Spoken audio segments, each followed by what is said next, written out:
Okay, we're just basically going back the same way and pull back out in that pull out. Got it, and you're leading. Correct.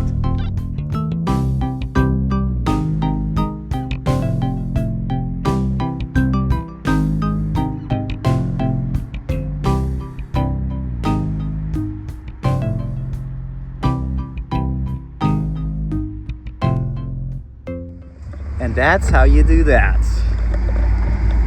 Or that's just how I did it.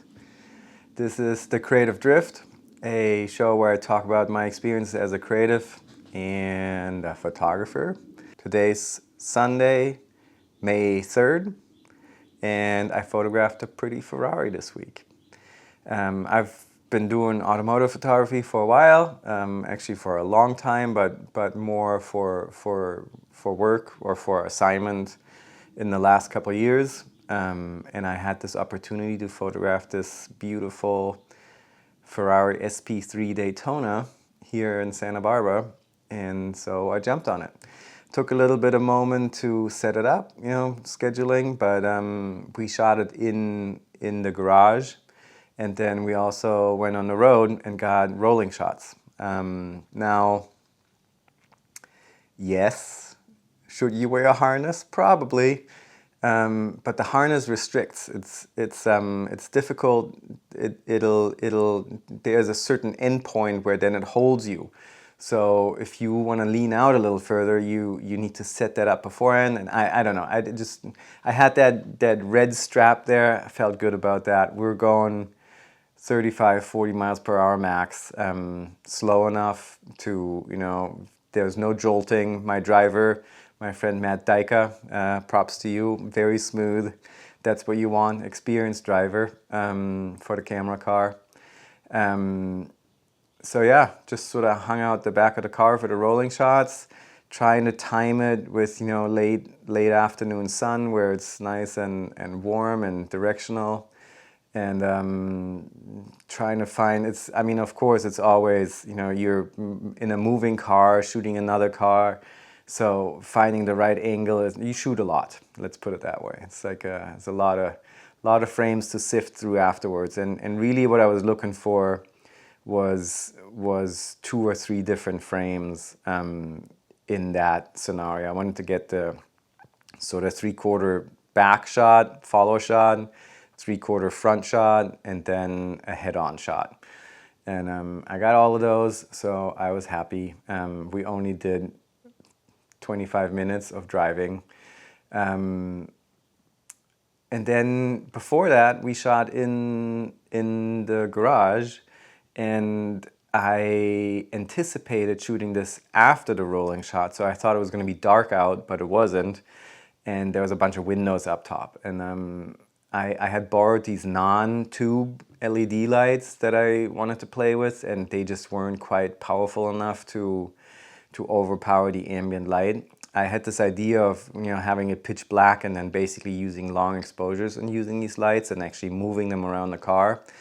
I'll have to do that next shoot.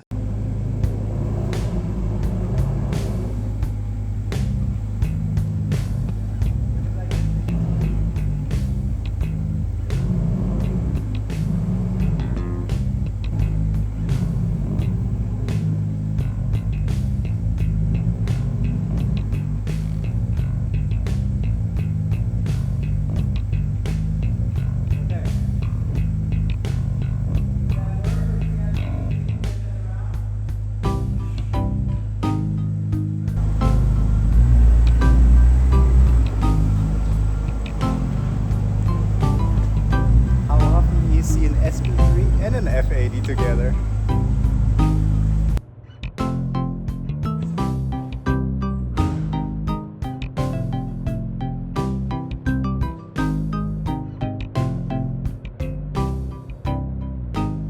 What I ended up doing is just lighting up a strobe, walked the strobe around the car and lit out the individual areas that I needed to light out, actually getting rid of reflections that way, sculpting the light around that car. Make sure this is all tight.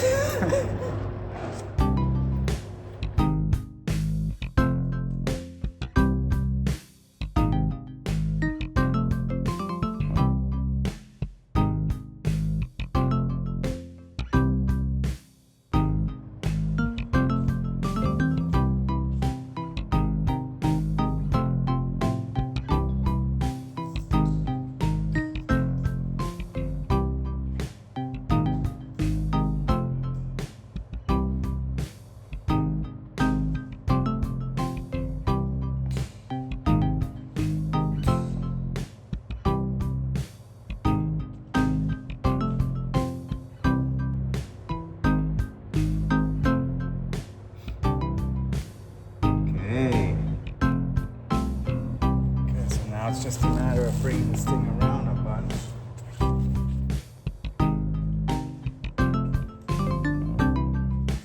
I love the idea of this thing being so immaculately clean. Usually when you take them on the road, they get pretty dirty pretty quickly.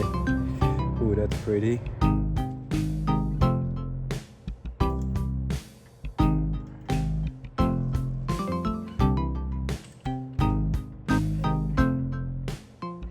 What you think about cars, the automotive world, I think there's no denying that from a purely aesthetic point of view, that vehicle is like a sculpture. I mean, I don't even know why they put that much horsepower in it. It's just, you know, it's just pretty to look at. I wouldn't want to drive that thing on the road. The driver actually said he didn't want to go anywhere. We had to turn around because he couldn't see out of the car. So, you know, it's so fantastically pretty. What? Focus? It's already, always a bonus. Always a bonus. Let's see if I just do this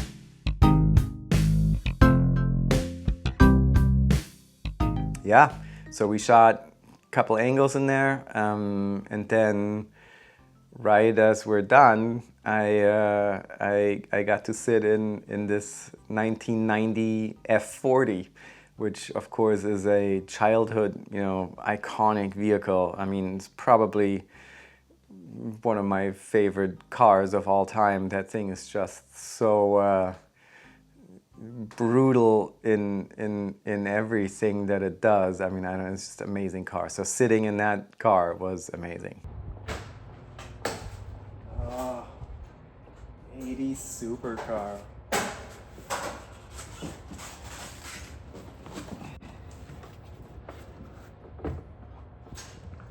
Oh my. That is cool. There are lots of other amazing cars in that garage.